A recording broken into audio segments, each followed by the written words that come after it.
Hello everyone and welcome to Werven's World. Today I would like to talk about colony optimization.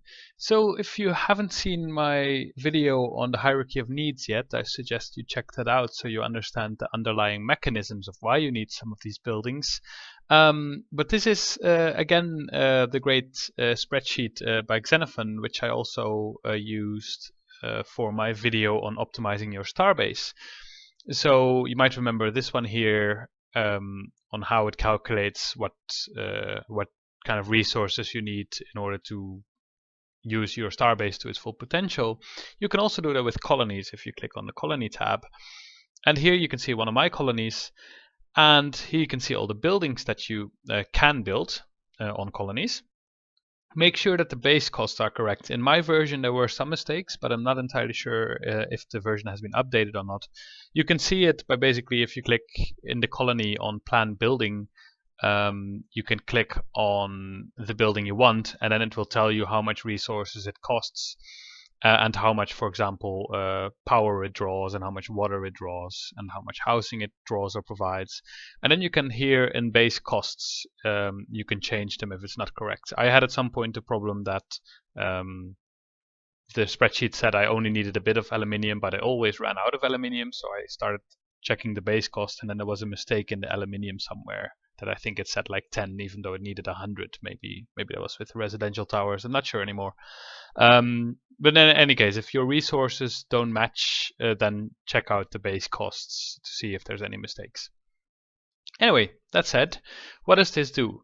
Well, first of all, it kind of calculates how much stuff you need to drag to your colony. Let's say I want to make, where are they? 20 automated fission power plants. So I type in 20, and then you can see that if I want to build those, then I need to bring 4,000 iron, 400 aluminium, 40 titanium, and 100 carbon, and some uranium as well. So you can kind of plan what you want to build that day. I would also like some mines and some residential towers, and basically it starts calculating for you what you need in resources. The second thing it does is it calculates how much power, water, and residential area you have. So every building either takes away some residential water or power, or it provides some. For example, a water tower provides water, the automated fission power plant provides power, and residential is given by the residential tower. It basically adds living space for your colonists, and it keeps track of how much you have spare. So let's say I suddenly want to build 500 mines, then you can see I still have enough power in residential area, but I don't have enough water. So basically that means the first physiological need of the people wouldn't be satisfied and nobody would be working. So before I build those 500 mines, I would need to build, well, not so many, but let's say 100 water towers in order to make everything work. However, those 100 water towers also take some power. As you can see now, 5,000 power got taken away. So this is a really good tool in order to keep track of how much power, water, and residential area you have. What I think is a really good idea is to always make sure you have enough power. Basically, you can't have too much power, so I just always build a fair amount of residential automated fission power plants. So as you can see here, I have a huge amount of power left, so I could easily build 100 mines, I think. Yeah, so I can even build 150 mines without running out of power, because if you run out of power, your environmental domes don't work anymore. Basically nothing works anymore. So power is very important to have, and so is water. Residential area, you will probably in general have enough, because it's good to put your mines in a checkered pattern with residential areas, so that the mines get the optimal bonus of the residential area. So that's always good to keep in mind, that you have enough of all of this. So the third thing it does really nicely is it keeps track of how many specialty buildings you need in order to satisfy this hierarchy of needs. So here you can put in the configuration. At the moment I have it, I tell the Excel sheet that I want 1 farming office per 20 farms, or 1 mining office per 20 mines. You can change this. Some people say 18, for example, is better. It's up to you. I tell it I want one university per 50,000 workers that I have, one entertainment complex for every 50,000 workers that I have, and one hospital for every 50,000 people that I have. You can change these values, and the Excel sheet will keep track of that. However, I just kept them the way they are now. So what now the sheet says is that for all the mines I have 161 mines.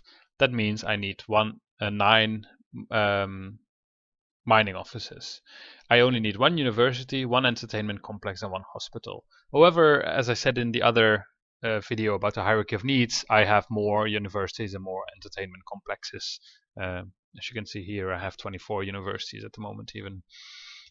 It also calculates how much warehouse space you have. So the more warehouses you build, the more warehouse space you have. And that's basically a good way of basically keeping track of your colony. So the only thing I don't really keep track of very well is transport grids, but they take such little power and not a lot of iron and stuff that I kind of normally just type in a bit of a random value. So yeah, this is a really good way of optimizing your base. So make sure that whenever you do build a dome full of mines or farms, that you do kind of keep them in a checkered pattern. So let's say I would have this block here, I would have a mine, then here I would have a residential area. Let's start a new sheet actually to make it more clear. And so let's say the yellows are mines, then I would have mines here, and I would have mines here. And then let's say a green is